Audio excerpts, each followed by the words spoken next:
Meu trabalho é intitulado Potencial Adsortivo de Adsorventes por Interação Hidrofóbica.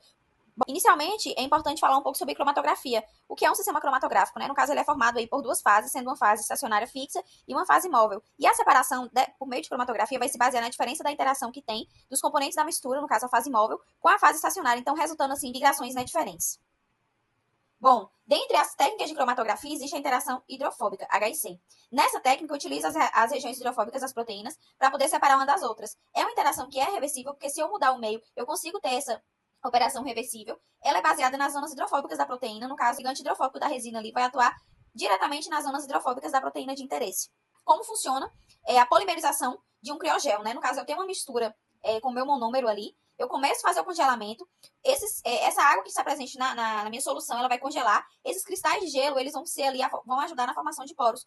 E aí depois eu descongelo essa solução. Quando eu descongelo essa solução, eu tenho então a retirada dessa água que tinha ficado presa, e aí sim eu vou ter, onde tinha água, agora a minha estrutura macroporosa.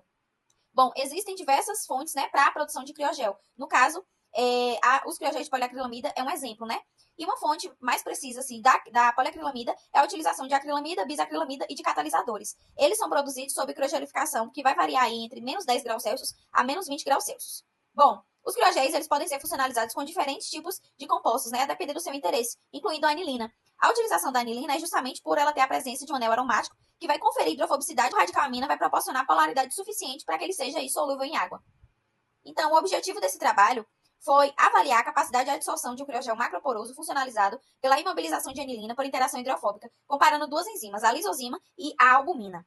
Bom, para a síntese da matriz, foi utilizado, como eu disse, um criogel de uma mistura de acrilamida, bisacrilamida e AGE, num total de 7% de monômeros. Essas soluções elas foram misturadas, foram colocadas em um balde com gelo para baixar a temperatura.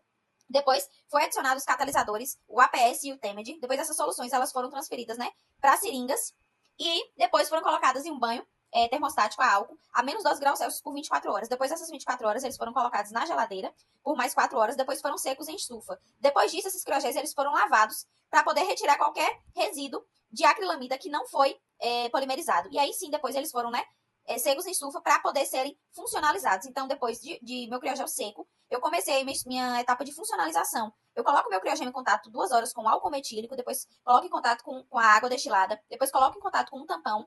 Depois eu venho com a minha solução ligante, que no caso foi a anilina, mais o tampão, por 14 horas. Todas essas etapas até então são etapas com agitação. E aí, depois dessas 14 horas, eu coloco em contato com o tampão. Posteriormente, eu coloco em contato com a solução de boridreto, e essa é a única etapa que não tem agitação. Por fim, eu faço a lavagem do meu criogel com água destilada, coloco para secar. E essa funcionalização, ela não promove alteração visual na estrutura do meu criogel.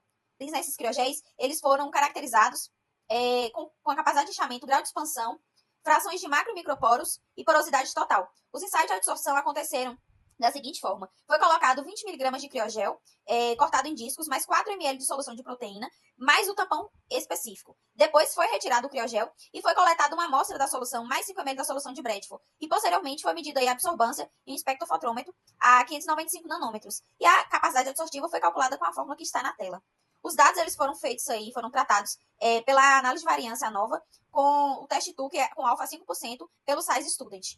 Bom, então, as matrizes que foram sintetizadas, como mostra aí na figura 1, elas assumiram o formato cilíndrico do molde utilizado, eram uniformes e rígidos após a desidratação. Quando hidratados, elas exibiram estrutura macia e elástica, bem típica dos monólitos de poliacrilamida. Eles obtiveram estruturas consistentes, cilíndricas e esponjosas, no caso de quando umedecidas, né? Além de ter ficado lisos e porosos. Quanto à capacidade de inchamento, a gente pode perceber, e grau de expansão também, que as amostras não apresentaram diferença entre o controle e o funcionalizado, indicando então que a ativação ela não foi capaz de promover mudanças na estrutura do criogel, na capacidade dele se hidratar. O grau de expansão aumentou, no entanto, não foi de forma significativa, então expressando que a ativação ela não foi capaz de alterar a sua capacidade de expansão. E isso pode estar associado com a quantidade de AGA que foi utilizada nas formulações. Quanto mais AGE na formulação, mais o grupo epóxi vai estar reativo. A capacidade de retenção de água dentro da estrutura de um criogel ativado com ligante hidrofóbico vai tender a diminuir, devido à redução da capacidade de penetração de água nos mesmos.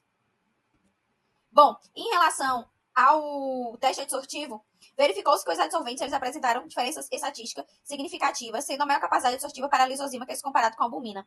Essa diferença de capacidade está relacionada com a hidrofobicidade das proteínas, uma vez que a lisozima ela é mais hidrofóbica, apresentando, então, maior afinidade com o criogel. Bom, foi possível concluir, então, que os criogéis apresentaram-se flexíveis com alto grau de expansão, a funcionalização manteve característica macroporosa dos adsorventes, eles apresentaram maior absorção para a BSA, devido à sua maior hidrofobicidade, e indicam que esses criogéis são promissores para o processo de separação. Essas foram as referências utilizadas.